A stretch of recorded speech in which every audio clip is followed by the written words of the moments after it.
Meus irmãos, falar sobre alegria nos dias em que vivemos, às vezes é bem desafiador.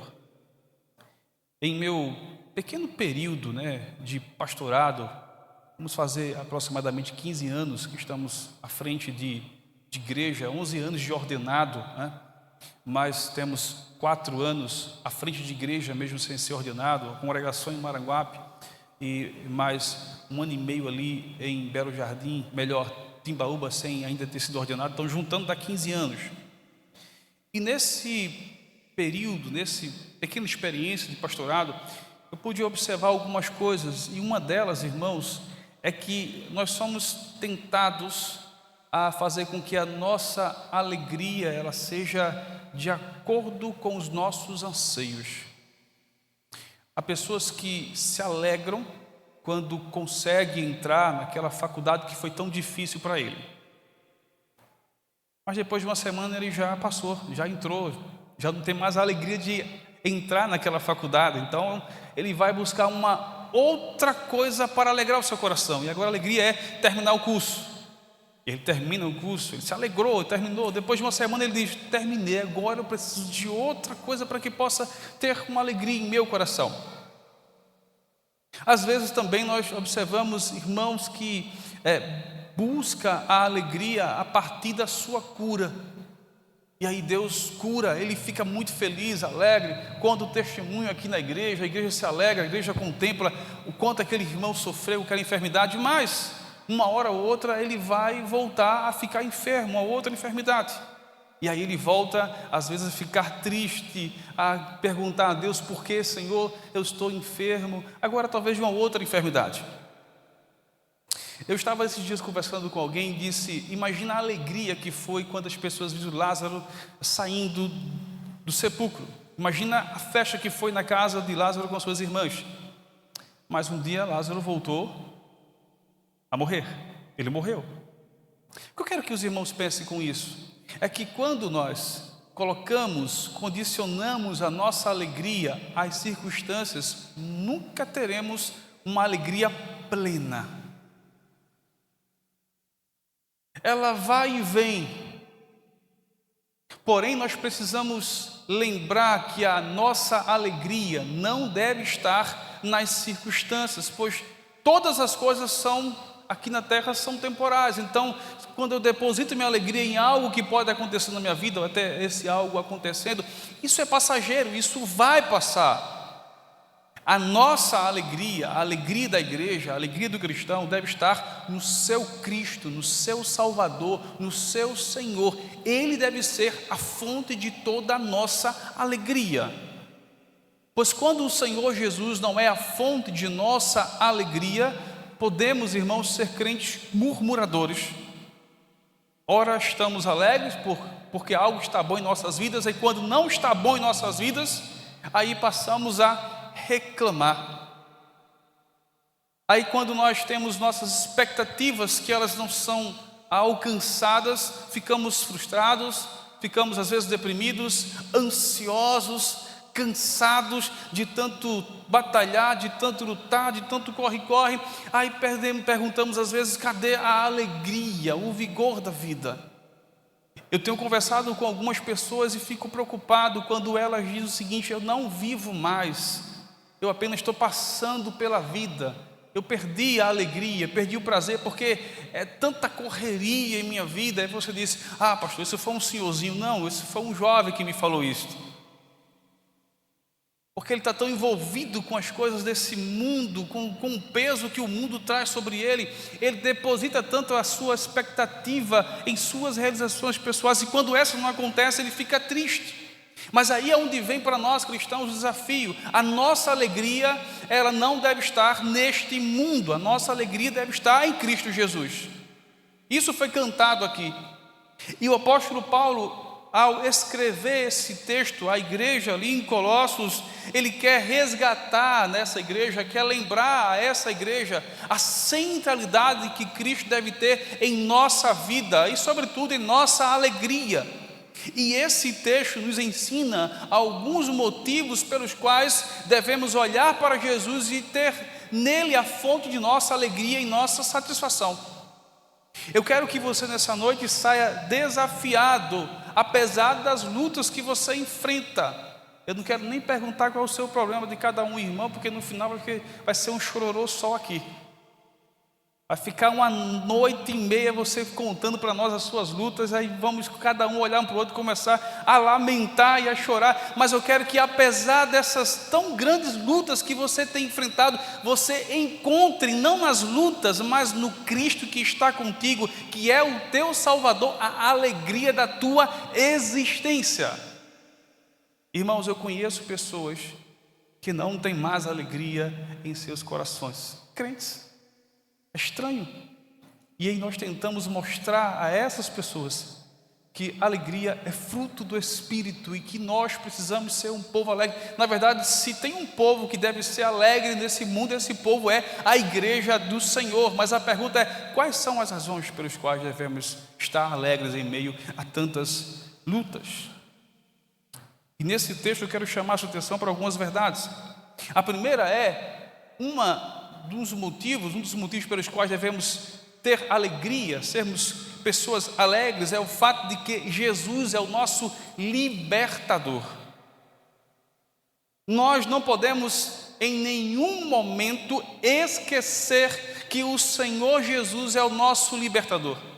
Às vezes as pessoas conversando comigo, contam os seus problemas e dizem o seguinte: pastor, não pode ser pior. Eu disse: não pode, mas poderia. Ela: como assim, pastor? Imagina o que é tudo isso sem ter Jesus na vida ainda. Imagina todas as lutas que você tem, todas as angústias, tristeza. Imagina tudo isso e você ainda não tem a certeza de que você é uma pessoa liberta em Cristo Jesus. Aí você não teria esperança nem aqui, nem na vida com Cristo Jesus, na vida eterna. Não teria esperança alguma. De fato, era motivo para você estar totalmente desanimado. Porém, mesmo em meio a tantas adversidades, nós temos motivos de estarmos alegres. E esse é o fato de que Jesus nos libertou. E o texto fala a respeito disso. Quando falamos de Cristo, nosso libertador, no versículo 13, ele diz que ele nos libertou do império das trevas e nos transportou para o reino do Filho do seu amor. Paulo diz que Deus, por meio do seu Filho Jesus, Deus nos liberta por meio do seu Filho Jesus do império das trevas. A ideia do apóstolo Paulo aqui é como se fôssemos uma nação e estivéssemos sobre o jugo de um outro rei, um rei tirano, perverso, e éramos escravos dele, estávamos presos a ele. E aí Paulo diz que Jesus é aquele que nos liberta do império das trevas. Isso aponta para o fato de que éramos incapazes de promover essa mudança, essa libertação. Paulo quer deixar isso claro: olha, não foram vocês que produziram a libertação de vocês, mas Deus, por meio do seu Filho Jesus, fez aquilo que era incapaz de ser feito por vocês, trouxe libertação à vida de vocês. Irmãos, se há uma coisa que alegra o meu coração, é saber que eu sou uma pessoa liberta em Cristo Jesus. É que aqui o império das trevas aponta para as forças do diabo, de Satanás. É que eu não estou mais sobre o domínio de Satanás. Deus já me libertou. Se havia algemas, Ele já soltou. Se havia corrente, Ele já quebrou. O que havia me aprisionando a Ele foi quebrado. Cristo veio em minha direção e me libertou, irmãos. Paulo continua dizendo que não só nos libertou, mas houve um transporte, houve uma locomoção. Ele nos tirou de uma certa região que estava sob o domínio do nosso inimigo e nos transportou para outro reino. E esse reino agora é o reino do seu Filho, de Jesus. Isso aponta para o fato de que agora que somos libertos, estamos sob o governo do Senhor Jesus. Jesus agora que governa sobre nossa vida, e esse reino é diferente do reino das trevas, é um reino do seu amor. Nesse reino nós estamos aproveitando, desfrutando do amor de Deus. Oh, irmãos, como devemos lembrar que apesar de todas as circunstâncias que vivemos, estamos debaixo do amor de Deus. O amor de Deus por nós não mudou, Ele continua nos amando. Nós ainda somos o povo amado de Deus. Ele nos liberta do império das trevas, do domínio de Satanás, e nos põe em liberdade, e nos leva agora para o reino do seu Filho. Estamos debaixo desse governo maravilhoso do Senhor Jesus. Então, eu tenho um motivo de estar alegre, é o fato de que, por meio de Cristo Jesus, eu não estou mais nas trevas. Eu não estou mais preso a Satanás. Satanás não tem mais domínio sobre minha vida. Quem tem domínio sobre mim é o Senhor Jesus. Não estou mais sob o governo desse tirano terrível, mas estou debaixo do amor de Deus derramado em nossas vidas por meio de Cristo Jesus. Não esqueçamos aquilo que Paulo fala aos Romanos, quando ele diz que Deus prova seu amor para conosco, pelo fato de que, irmãos, ter Cristo morrido por nós, quando nós ainda éramos pecadores. Um dos nossos desafios, como igreja do Senhor, é saber que a prova do amor de Deus para com as nossas vidas é no fato de que Jesus morreu por nós, quando tudo o que havia em nós desagradava a Deus. Deus, Ele não esperou que houvesse uma mudança em mim e em você. Deus, lá do seu alto, sublime trono, não olhou para mim e esperou que eu tivesse alguma vontade de mudança para dizer: agora eu vou derramar meu amor sobre a sua vida. Simplesmente Ele decidiu derramar o seu amor sobre nossas vidas, e ao derramar o seu amor sobre nossas vidas, esse mesmo amor produziu em nós as mudanças necessárias para o louvor do seu santo nome. Isso deve nos alegrar, porque senão até hoje estaríamos debaixo do jugo do nosso inimigo, que é Satanás. Então, nós temos motivo de estarmos alegres, é porque Deus nos libertou por meio de Cristo Jesus do império das trevas. Mas essa libertação, ela só foi possível porque Jesus, além de ser o nosso libertador, Ele é aquele que pagou pela nossa libertação. Olha o que diz o versículo 4, no qual temos a redenção. Paulo diz: olha, vocês foram libertos, mas houve um preço. E redenção é justamente isto, era a palavra usada, era um termo usado para a compra de escravos, para comprar um escravo e pô-lo em liberdade. E aí Paulo diz: olha, vocês eram escravos, mas por meio de Jesus nós temos a redenção, a compra. Há umas coisas interessantes aqui, é que para que alguém fosse comprado e posto em liberdade, o seu comprador primeiro tinha que ser alguém próximo a você. Você lembra do Antigo Testamento? O resgatador tinha que ser um parente. Você lembra da história de Ruth e Boaz? Ele foi o resgatador porque era um parente próximo dela.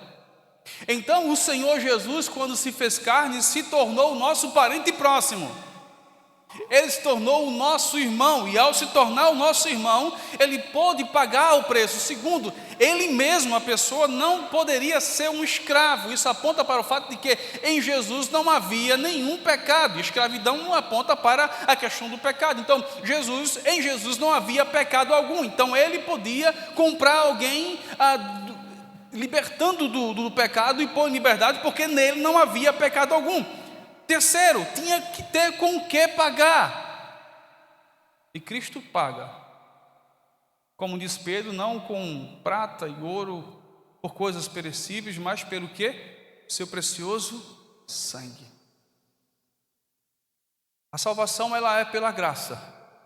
Nós não pagamos absolutamente nada. Você não fez absolutamente nada para ser salvo. Quem fez tudo foi quem? Cristo Jesus. Agora Ele é que pagou o preço, e o preço foi o seu precioso sangue. Ele derramou o seu sangue na cruz para pagar a Deus, o Pai, pelos nossos pecados, para nos pôr em liberdade. Irmãos, temos a libertação, a compra. Nós não somos mais escravos, porque o nosso irmão mais velho, o Senhor Jesus, nos comprou e nos pôs em liberdade. Eu sempre digo, poderia ser pior, você poderia ainda estar escravo do pecado, sem liberdade espiritual, mas Deus, por meio de Jesus, nos pôs em liberdade.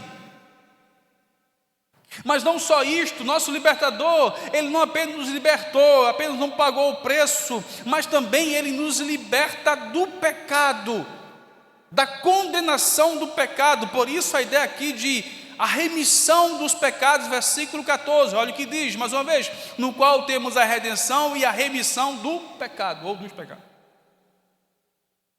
Paulo está dizendo o seguinte, que por meio de Cristo Jesus, nós não temos só o pagamento, mas também temos a remissão. A ideia é que os nossos pecados não traz para nós mais a condenação.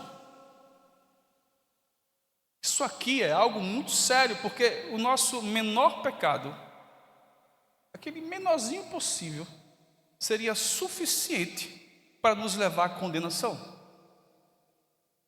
Um dia eu estava pregando algo sobre esse tema e falei o seguinte para a igreja: o Senhor Jesus não morreu apenas pelos nossos pecados escandalosos.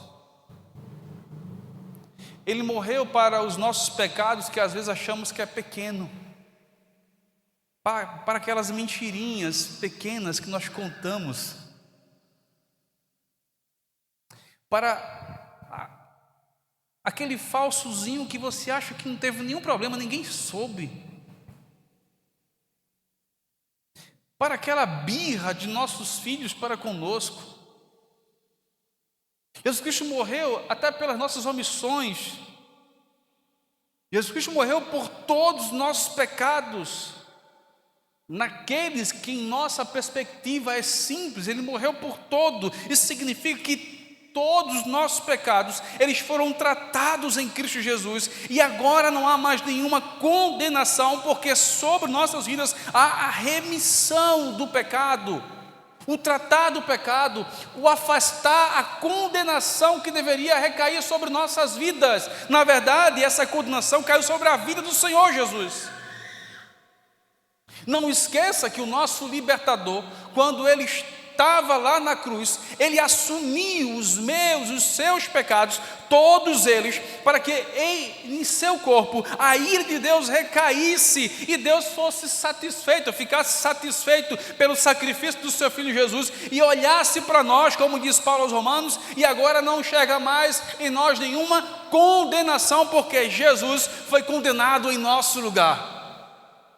Agora imagina o que seria da minha vida, da sua vida, ainda que você vivesse cheio de saúde,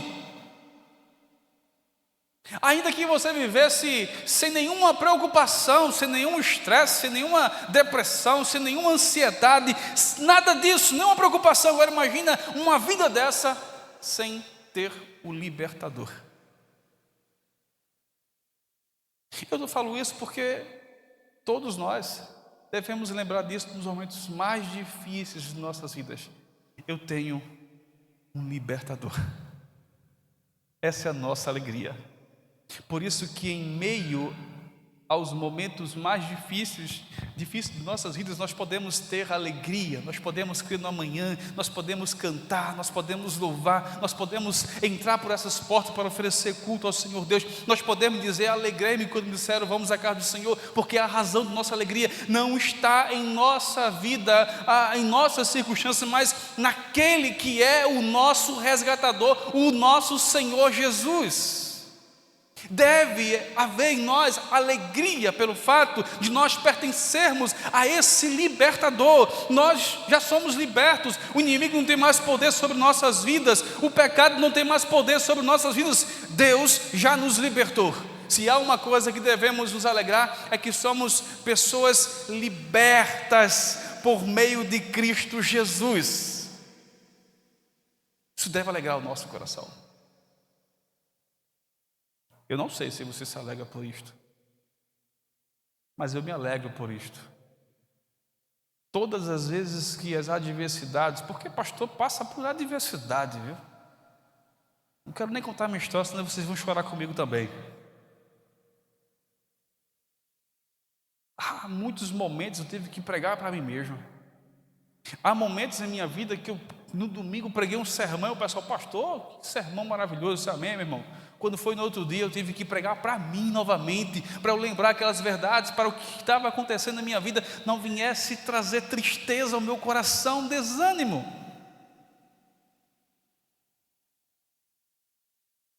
Uma dessas, meus irmãos, foi quando eu perdi meu pai, foi um dos momentos mais difíceis da minha vida. Eu estava em um dia anterior agradecendo no culto de oração, porque minha mãe havia passado mal, quase teve um choque anafilático, quase havia morrido, e a doutora falou, olha, por 10 minutos você não teria morrido, e eu agradecendo no culto de oração na quarta-feira, olha irmãos, quase que eu perco minha mãe, imagina só o que seria, tal. Quando na quinta-feira, ligam para mim, teu pai passou mal, meu irmão, meu primo liga, não, fica tranquilo, tudo bem, daqui a pouco, seu pai faleceu. Aí eu lembrei na hora da pregação do domingo que Deus estaria comigo em toda e qualquer situação, porque Ele era o meu pai. Aí eu lembrei, eu perdi o pai aqui na terra, mas eu tenho um pai lá no céu. Esse pai não adoece, esse pai não morre, esse pai não esquece de mim. Queridos, nós precisamos lembrar do que nós cremos. Nós precisamos colocar em nosso coração o conteúdo da nossa fé, e uma dessas é que Jesus é o nosso libertador, e isso deve produzir em nós alegria. Eu vou à casa do Senhor cantar, louvar o Senhor, ouvir o sermão, cultuar a Deus com meus irmãos, porque eu tenho um libertador. Eu estou passando por isso aqui porque faz parte da minha existência, mas eu tenho um libertador, eu tenho esperança, eu tenho perspectiva, eu tenho um futuro na eternidade, porque eu tenho um libertador. Isso deve encher o seu coração de alegria, meu irmão.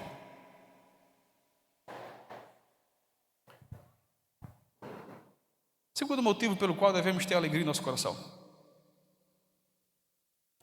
Além de Jesus ser o nosso libertador, Jesus é o Deus encarnado. Eu não sei para os irmãos, mas para mim me alegra tanto saber que eu creio no Jesus que é o Deus encarnado. Isso dá esperança para mim.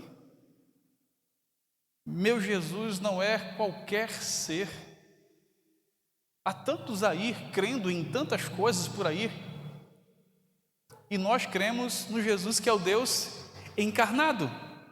Olha o que diz aqui o versículo 15, Paulo diz o seguinte: este é a imagem do Deus, o que, irmãos? Invisível. Paulo diz, olha, aquele que não pode ser visto por nenhum homem, aquele que é Espírito, pois o próprio Senhor Jesus falou isso naquela conversa com a mulher, né? Deus é Espírito, jamais pode ser visto, mas o Deus invisível, que nunca foi visto, se fez carne. Jesus é a imagem perfeita do Deus invisível. Jesus é a imagem daquele que não pode ser visto. Jesus é a imagem dele. Por meio de Jesus os homens viram. O próprio Cristo falou, quem vê a mim vê o Pai. Então mostrando o fato de que olhar para Jesus é contemplar o próprio Deus. Olha, crer em Jesus é crer no próprio Deus. Isso aponta para o fato de que a nossa fé em Cristo Jesus é a mesma que fosse no Deus Pai.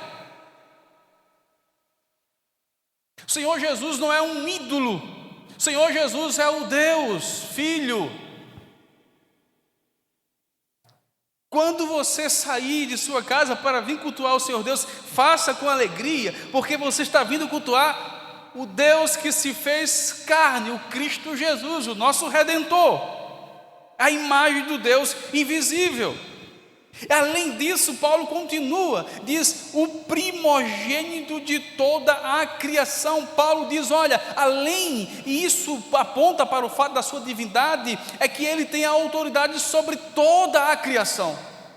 A criação está sobre a autoridade do Senhor Jesus.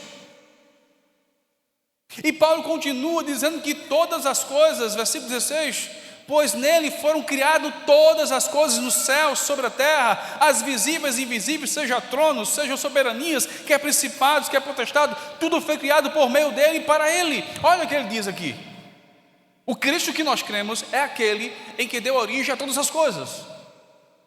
É o verbo, é aquela palavra poderosa lá de Gênesis capítulo 1, que trouxe à existência as coisas que não existiam. E além disso, ele diz que ele tem a autoridade sobre toda a criação. Isso é interessante, irmãos, porque o Senhor Jesus, ele criou todas as coisas aqui na terra. Tudo que há aqui na terra foi criado por meio do Senhor Jesus. Jovens, o Cristo que você crê é o Cristo que trouxe à existência a todas as coisas. E eu sei que a sua fé em muitos momentos é confrontada em relação a isto. Mas não se preocupe, o Cristo que você crê é aquele que criou todas as coisas. E todas as coisas se refere às que estão aqui na terra. O que é possível nós enxergarmos, né? As coisas nos céus, os anjos foram criados por Deus por meio também do seu Filho Jesus. Os anjos não tiveram uma criação por si mesmos, eles não passaram a existir por si mesmos. Deus criou os anjos. E criou por meio de quem? Do seu Filho Jesus. Então o Senhor Jesus tem autoridade não só sobre a criação aqui na terra, mas também sobre os anjos. Os anjos estão debaixo da autoridade do Senhor Jesus. Paulo continua: as visíveis, as invisíveis, até as coisas que existem que nós não conseguimos enxergar, que só por meio de equipamentos conseguimos observar, também foram criadas por meio do Senhor Jesus. E aí Paulo começa a falar sobre algumas coisas aqui interessantes. Alguns vão dizer que aqui Paulo está dando algumas classificações de atributos dos anjos. Outros vão dizer que Paulo está falando a respeito dos homens e suas autoridades. Eu quero que os irmãos entendam que, ainda que seja anjos ou ainda que seja homens, o que Paulo quer dizer é que todo tipo de autoridade foi criada por meio de Cristo Jesus. Ninguém tem autoridade a não ser por meio de Cristo Jesus. Olha que coisa maravilhosa. Nós cremos em um Jesus que tem autoridade sobre todas as coisas. Vocês lembram que foi que Cristo disse para os discípulos lá na grande comissão? Todo o poder me foi dado aonde, irmãos? Nos céus e na terra. O Cristo que nós servimos, Ele não tem autoridade só aqui nessa igreja. Ele não tem autoridade só em sua vida. Ele tem autoridade sobre esse mundo. Vocês lembram de Isaías capítulo 6, quando no ano da morte do rei Urias, né? E aí quando aquele rei morreu, o texto diz que Isaías capítulo 6 teve aquela visão do trono e o texto diz que os anjos diziam, aliás, ele viu o Senhor sentado nos seus alto e mais sublimes trono. E é interessante que o evangelista João pega esse texto e aplica a quem? Ao Senhor Jesus, dizendo: olha, o que Isaías viu foi nada mais que o Senhor Jesus, a sua glória. É uma visão da pré-encarnação do Senhor Jesus. Isaías viu Jesus sentado no seu alto e sublime trono. A ideia aqui do texto ali de Isaías, e aplicando aqui que Cristo tem autoridade sobre todos, toda principado, toda autoridade, a ideia é que o trono de Jesus está sobre todos os tronos. Jesus Cristo tem autoridade sobre a cidade de Cupira, sobre o país, nosso Brasil, sobre o mundo. Jesus é o Senhor deste mundo. Creia os homens ou não, queira ou não, Ele é o Senhor desse mundo, meus irmãos. Ele não abre mão do seu senhorio por nada. E quem quer que tenha qualquer tipo de autoridade só o tem porque o próprio Jesus o concede. E olha que coisa maravilhosa, o nosso Salvador é um tipo de ser que tem autoridade sobre tudo. Então eu posso sossegar, eu posso ficar tranquilo, eu posso ficar alegre, porque tudo, quando na minha perspectiva está em crise, está na governança do nosso Salvador Jesus. A gente olha para esse mundo e diz: esse mundo está louco. As coisas estão absurdas. É porque a gente já está entrando na normalidade. A normalidade que está tendo uma guerra entre Rússia e Ucrânia. A gente nem fala mais disso, né? Assim que começou, a gente falava todo dia e agora. Mas continua, entrou em nossa normalidade. Lá o confronto entre Israel e Palestina entrou em nossa normalidade, a gente não fala mais sobre isso. Tantos países no Oriente Médio, na África, em guerras. A gente olha para tantas coisas desafiadoras nesse mundo, tantas coisas que nos chocam, nos preocupa, violência, tantas coisas. Mas eu quero que a gente pense o seguinte: por mais que eu e você olhe e diga assim, está uma bagunça, não está, está sobre o governo do Senhor Jesus. É por isso que eu e você podemos ter esperança, alegria, porque o Cristo ao qual nós cremos, Ele é o Deus que tem o governo sobre todas as coisas. Todas as coisas têm origem nele, e Ele também está governando todas as coisas. Sai daqui nessa noite dizendo o seguinte: eu tenho um Jesus que governa tudo. Ele governa a sua vida nos mínimos detalhes. Ele governa até a vida das pessoas que têm autoridade sobre nossas vidas. Não tem ninguém acima do Senhor Jesus. Ele governa todas as coisas, está ao lado, à destra do Pai, governando todas as coisas. Paulo continua falando a respeito desse Jesus que é o Deus encarnado, quando no versículo 17 ele deixa muito claro que esse Jesus, ele é eterno. Olha o que ele diz aqui, irmãos: ele é antes de todas as coisas. O nosso Senhor Jesus, ele é antes de todas as coisas. Ele não foi criado, ele não é uma criação, ele não teve a sua origem em dado momento, né? Isso aponta para o que João está escrevendo lá no seu evangelho. No princípio era o verbo estava com Deus e o verbo era Deus. As pessoas que têm seus ídolos, eu quero dizer para vocês que os ídolos de vocês um dia vão desaparecer. Mas o nosso Senhor Jesus, Ele não desaparecerá, porque na verdade o Deus Filho não tem início e também não tem fim. Ainda que assumindo a humanidade como assumiu, morrendo, mas ao terceiro dia Ele ressuscitou e está lá, continuando vivendo a vida na eternidade. O nosso Senhor Jesus, Ele é um Deus eterno, meus irmãos. Pare para pensar na possibilidade de que já pensou um dia Jesus deixasse de existir. Já pensou um dia Jesus dissesse: rapaz, deixou de existir, cansou de tudo isso, está doente, está num estado muito grave, vai morrer. O nosso Senhor Jesus, Ele é eterno. Isso aponta para o fato de que Ele está fora também desse tempo que nós vivemos. Mas a outra questão interessante aqui, que Paulo ainda deixa muito claro, que aponta para esse Jesus que é o Deus encarnado, é que por meio de Jesus todas as coisas subsistem. Paulo está dizendo que Jesus é aquele que sustenta todas as coisas. Nós vivemos em um momento, né, em que daqui a alguns meses teremos eleições. E cada um vai depositar a sua esperança em determinado candidato. É esse que vai resolver, é esse que não vai resolver, é esse, é aquele, enfim, é esse. Mas eu quero que nós, a igreja do Senhor Deus, entenda o seguinte: que quem sustenta todas as coisas é o nosso Salvador. Nós devemos orar e pedir a Deus que coloque homens que por meio da sua vida Deus continue a sustentar a nossa sociedade, a cuidar da nossa sociedade, confiando no nosso Senhor Jesus que sustenta todas as coisas. Observe, meus irmãos, nós temos motivo de estarmos alegres, porque o nosso Senhor Jesus é o Deus encarnado. Buda não é o Deus encarnado. Maomé não é o Deus encarnado.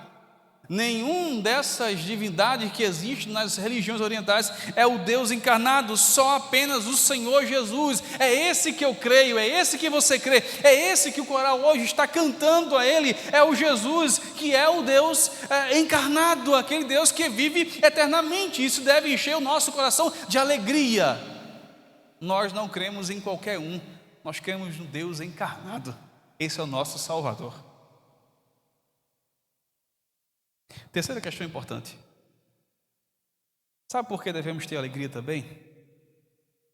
É porque Jesus é o Senhor da igreja. Isso conforta muito o meu coração como pastor, que Jesus é o Senhor da igreja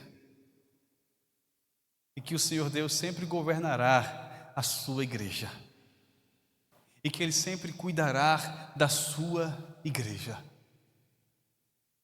E Paulo aqui traz algumas questões interessantes para que nós possamos aqui pensar a partir do versículo 18. Paulo diz: Ele é a cabeça do corpo da igreja.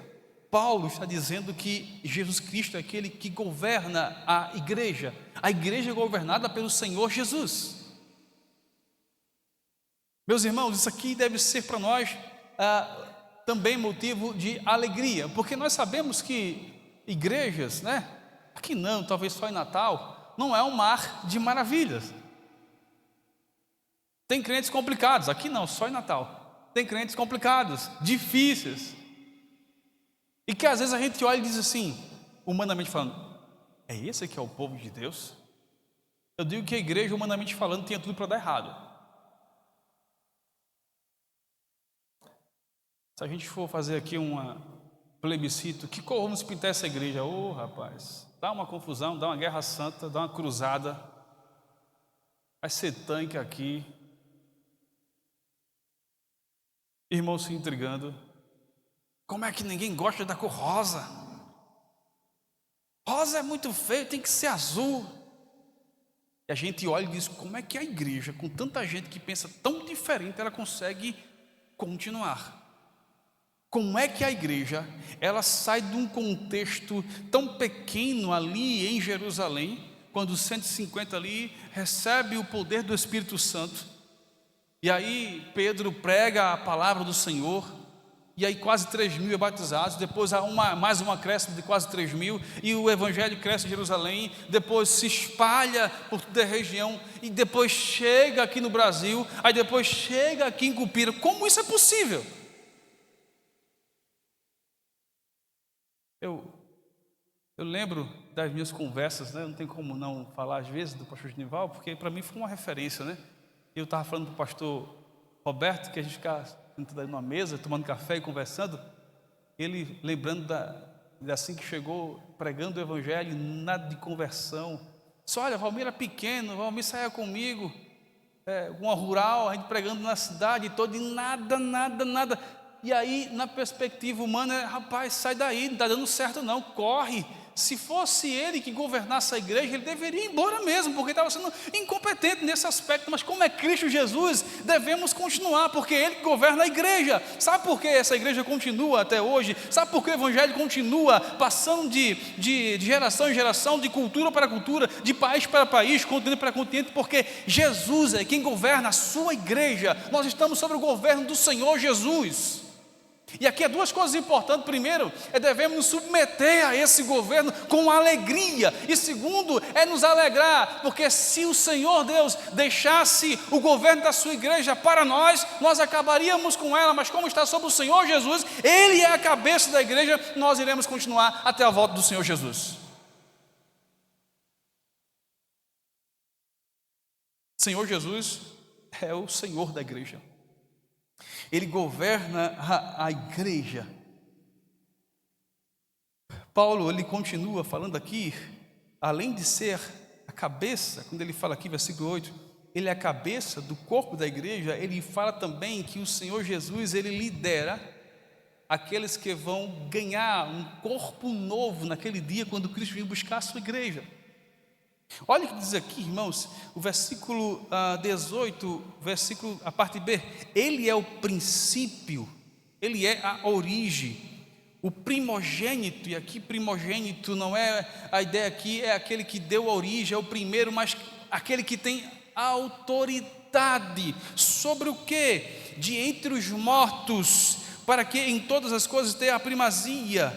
A ideia é que ele, ao ressuscitar, ele tornou-se o primeiro, o princípio, o primogênito daqueles que herdarão melhor, um corpo incorruptível quando vir o Senhor Jesus. Então até o nosso corpo que nós teremos quando Cristo vir buscar a igreja, nós só o temos porque o Senhor Jesus também o tem. E porque Ele é aquele que deu a origem a essa nova humanidade que teremos quando o Senhor Jesus vir buscar a sua igreja. Então olha que coisa maravilhosa, o nosso corpo que será transformado, teremos um corpo semelhante de Cristo Jesus. Então a semelhança é a de Cristo. Então Cristo, Ele é a realidade corporal daqueles que pertencem a Deus. É verdade, você hoje está com dor ali, dor aqui e assim por diante. Esses dias eu tive uma virose, né? Não sei se por aqui chegou uma virose daquelas brava. E eu dizia, rapaz, o que está acontecendo comigo? E que essa virose, a minha esposa falou, meu filho está ficando velho. É isso que está acontecendo. Eu falei, que é isso? Que velho, só tenho 38 anos, que conversa é essa, né? Ela disse que eu tenho 2 medos, de ficar velho e de ficar gordo. Aí depois eu parei e falei, mas é verdade, depois com o tempo a gente começa a sentir uma dor aqui, uma dor ali. Mas para pensar numa coisa, quando Cristo vier nos buscar, nosso corpo será transformado, nós não teremos dor aqui e dor ali, porque isso é ainda fruto do pecado, e quando Cristo buscar a sua igreja, será extirpado de nós qualquer natureza, raiz de pecado. Nós teremos um corpo à semelhança do Senhor Jesus, e nós veremos eternamente. Que coisa maravilhosa, meu irmão. Por isso que vale a pena ter alegria em Cristo Jesus, porque ainda que você tenha seu corpo cheio de dores, mas um dia essas dores vai cessar. Quando Cristo vir buscar a sua igreja, seu corpo será transformado. Você não vai nem lembrar das dores que você teve, de tanta alegria que vai ser essa realidade que nós teremos. Então Jesus, Ele não é apenas aquele que governa a igreja no sentido de guiar, de orientar, mas também daquele que governa o corpo que nós teremos quando Ele vir buscar a sua igreja. Paulo ainda continua dizendo que Ele governa toda a igreja, Ele é o Senhor da igreja, porque nele, no Senhor Jesus, reside toda a plenitude, irmãos, porque, versículo 19, porque aprove a Deus que nele residisse toda a plenitude. A ideia de plenitude, né, quando Paulo usa no termo lá, no grego, é a ideia de um copo que está com água e é derramado água, ela transborda e continua a transbordar e não para de transbordar. A ideia é que Cristo é plenamente, de uma maneira que a gente não consegue colocar uma palavra para decifrar ou para dizer o limite ou o tamanho dessa divindade, mas que em Cristo há plenitude, tudo aquilo que é suficiente para apontar que Ele é Deus. Eu quero que você, que talvez está aqui com a gente, não entregou a vida a Cristo Jesus hoje, porque foi orado por isto, para que Deus conduza homens a Cristo Jesus, eu quero que você saiba que nós estamos pregando aqui de alguém que é incomparável e que você precisa olhar para esse Cristo e crer nele.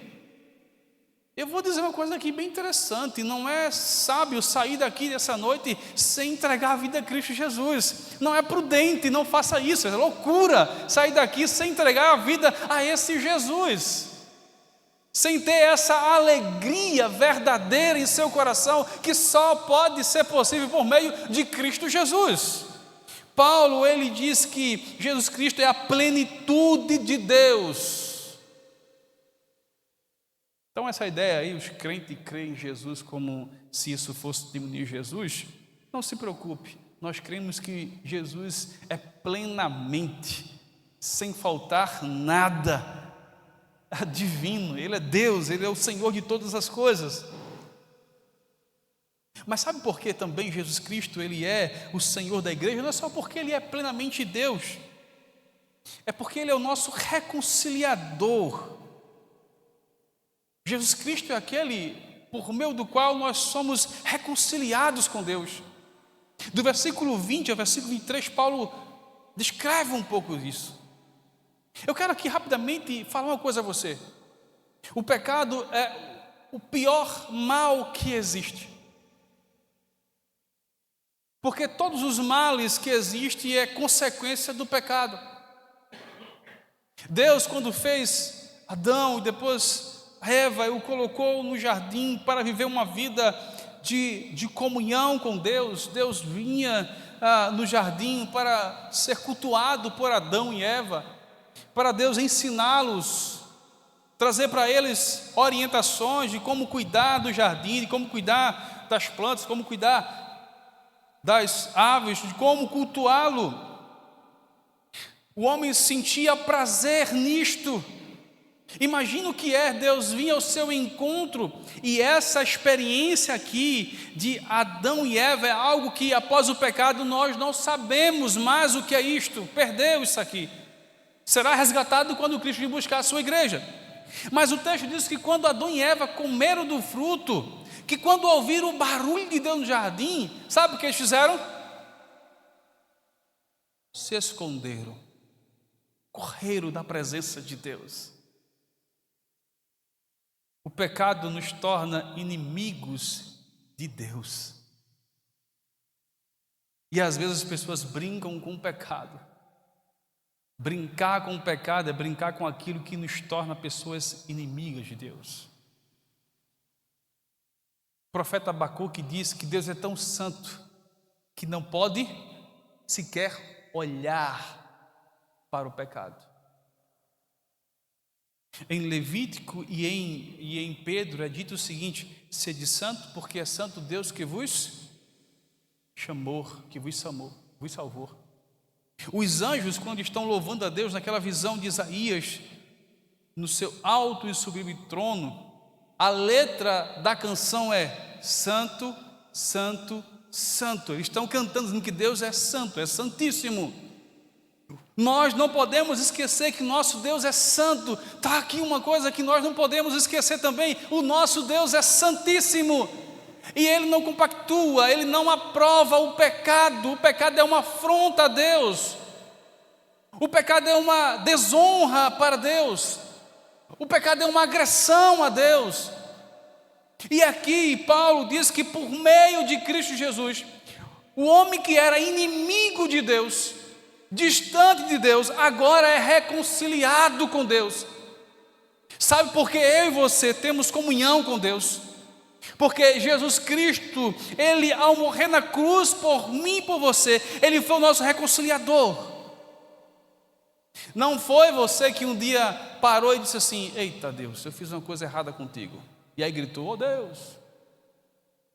Adão teve a oportunidade para isto, e quando ele teve a oportunidade para isto, de reconhecer: Deus, eu errei, eu fiz uma coisa errada, agora Senhor, eu quero consertar o meu erro, me diz aí Senhor, o que eu devo fazer para que o meu erro seja consertado, Senhor? E o que ele disse para Deus é: Deus, a mulher que tu me deu foi ela que me levou a cometer esse erro. Ele nem reconheceu o seu erro e jogou para a mulher. Aí Deus vai à mulher e diz: olha, foi a serpente que tu criaste. Não tinha nada a ver com isso, a serpente é muito esperta, e aí ela foi e me enganou, e foi o Senhor que criou a serpente. O que eu quero que nós entendamos aqui é que a história da humanidade ela é traçada na perspectiva de que o pecado nos deixa inimigos de Deus. Paulo, escrevendo aos Efésios, diz no capítulo 2 que outrora éramos inimigos de Deus. Eu quero que você, que aqui está nessa noite e ainda não entregou a vida a Cristo Jesus, saiba que estar sem o Senhor Jesus é viver uma vida de inimizade com Deus. Mas Paulo diz o seguinte, e aqui vem uma questão importante: você pode se alegrar, eu posso me alegrar, porque olha o que diz aqui, irmãos, o versículo 20: e que havendo feito paz, pelo que, irmãos? Pelo sangue da sua cruz, Deus, por meio da morte de Cristo Jesus, pelo sangue da cruz, nos fez paz entre Ele, por meio dele reconciliar-se consigo mesmo todas as coisas. Nós fomos reconciliados com Deus por meio do sangue de Cristo Jesus. Ele tem governo sobre nossa vida, Ele é o nosso Senhor, porque Ele nos leva a termos essa comunhão, Ele reativa essa comunhão com Deus. Versículo 21: e vós outros também, que outrora eres estranhos Estranho é alguém que você não reconhece. Paulo quer dizer o seguinte: Deus não reconhecia você. Eu aprendo com isso que sem Cristo Jesus, Deus olha para mim e não me reconhece, porque sem Cristo Jesus eu não sou seu filho. Eu sei que o mundo por aí diz que todo mundo é filho de Deus, mas a Bíblia diz que filho de Deus são aqueles que creem em Cristo Jesus. Aí Ele olha e reconhece como sendo os seus filhos. Eu sou filho de Deus, e por isso eu posso orar e dizer: Pai nosso que estás nos céus. Paulo diz, irmãos, aqui, versículo 21, a vós outros que eras estranhos. A igreja de Colosso eram pessoas estranhas antes de Cristo Jesus. Nós éramos estranhos, o Senhor não nos reconhecia, irmãos. Olha o que diz: e inimigos no entendimento. Todo nosso entendimento era de inimizade, de disposição para ser contrário à vontade de Deus. Olha o que ele diz: pelas vossas obras malignas. Isso é muito forte. Paulo diz que aqueles que estão fora do Senhor Jesus, não só seus pensamentos, mas suas obras são o quê? Malignas.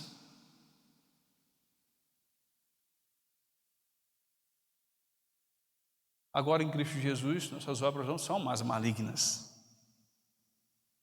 Por isso que Paulo diz aos Efésios, capítulo 2, versículo 8: pela graça sois salvos mediante a fé, isto não vem de vós, é dom de Deus. 9, não de obra para que ninguém se glorie. O 10, porque somos feituras, criadas em Cristo Jesus para as boas obras, as quais Deus preparou de antemão para que andássemos nela. Observa aqui a mudança. Outrora nossas obras eram malignas, mas agora que estamos em Cristo Jesus, são boas obras. Agora, por meio de Cristo Jesus, pode acontecer aquilo que Jesus diz: brilhe vossa luz diante dos homens. Agora nossas boas obras podem levar Deus a ser glorificado, mas isso só é possível por meio do senhorio do Senhor Jesus. Continuando aqui o texto, versículo 22: agora porém vos reconciliou no corpo carne. Paulo diz que nós fomos reconciliados por Deus em seu corpo.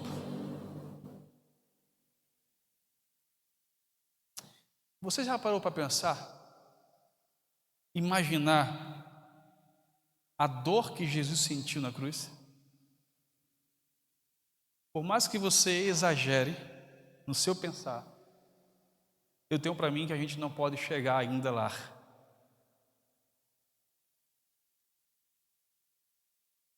Porque o Senhor Jesus Cristo, Ele não sofreu apenas por mim. Ele não sofreu apenas por alguns dos meus pecados. Ele sofreu por toda a sua igreja, por todos os nossos pecados. Você tem ideia disso? Os pecados que você cometeu no passado, os que você cometeu hoje, e aqueles que você há de cometer até o último dia da sua vida. Ele morreu por todos esses pecados. Agora imagina quando Deus lá do alto céu, Ele que é santíssimo, olha para Jesus e enxerga os nossos pecados.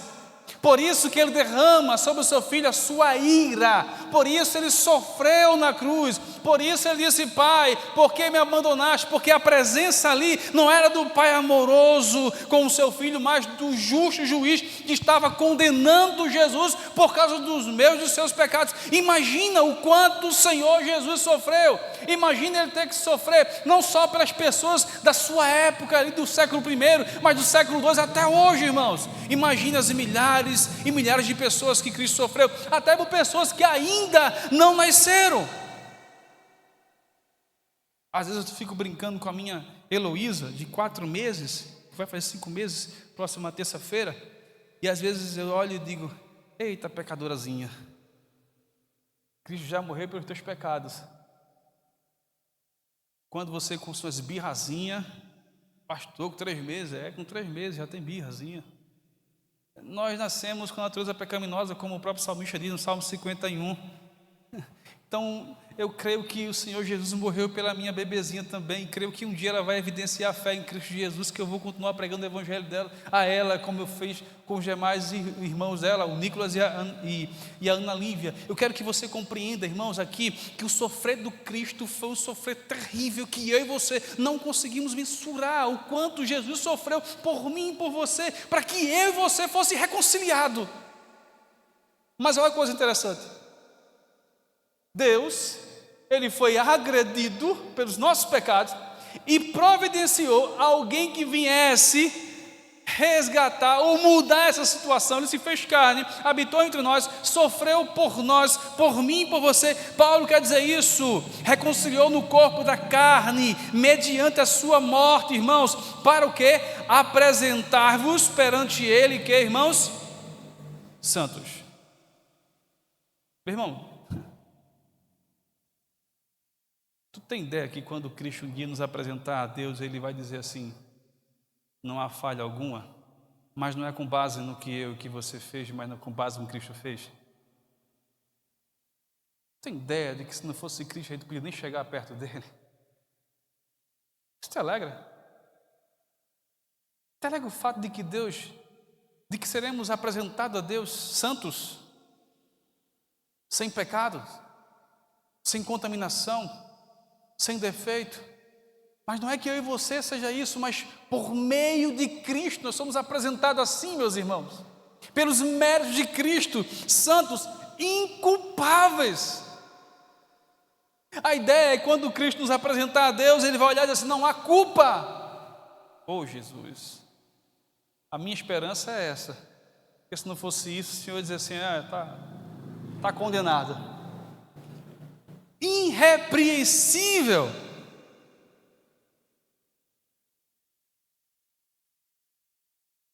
Queridos irmãos, deve haver alegria em nossos corações em saber que somos pessoas reconciliadas com Deus. Agora nós somos filhos de Deus. Agora Deus habita em nós por meio do seu Santo Espírito. Agora nós somos discípulos do seu Filho Jesus. Agora nós somos os seus templos e morada. Agora nós somos seu povo, nós somos a sua noiva, nós somos as suas ovelhas, nós somos o seu povo, nós pertencemos a Deus, porque Jesus na cruz nos reconciliou com Ele, meus irmãos.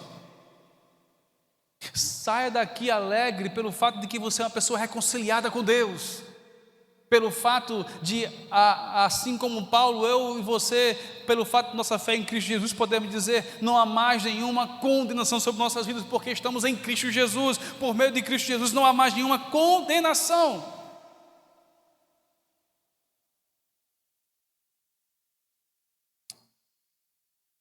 Amados irmãos, eu queria perguntar a você nessa noite, o que é maior? E eu digo isso com muito cuidado, com muita responsabilidade. Eu não estou dizendo que o que você passa é pequeno, é insignificante, não tenha valor algum, não. Mas o que eu quero que você saia daqui é entendendo que o que nós recebemos por meio de Cristo Jesus supera toda e qualquer dor, tristeza, decepção que nós possamos enfrentar neste mundo. O que Cristo fez por nós na cruz supera, é muito maior. Por isso devemos ter alegria em nosso Deus.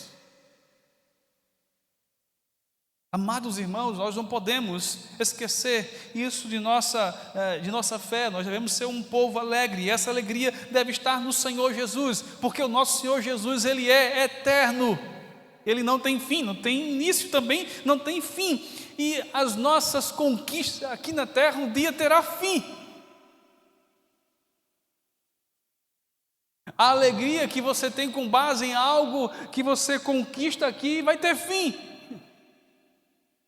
Mas a alegria que você recebe da salvação, essa não terá mais fim.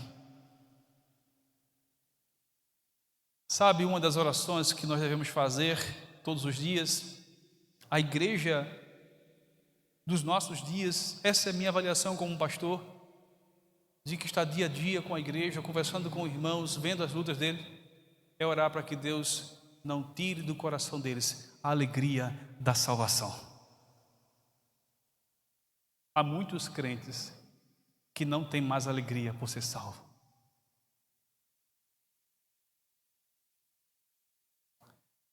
Eu quero que nessa noite você ore ao Senhor Deus e diga: Senhor, tira toda a tristeza do meu coração. Eu quero ser alegre, porque eu já tenho o Salvador, Cristo Jesus. Eu quero que você, talvez, que está aqui e ainda não entregou a vida a Cristo Jesus, eu quero que você saiba que a alegria verdadeira você só tem em Cristo Jesus, por meio de Cristo Jesus. As que você tem são temporais, são momentos, mas em Cristo nós temos alegria eterna. Curva sua fronte, vamos ter uma palavra de oração.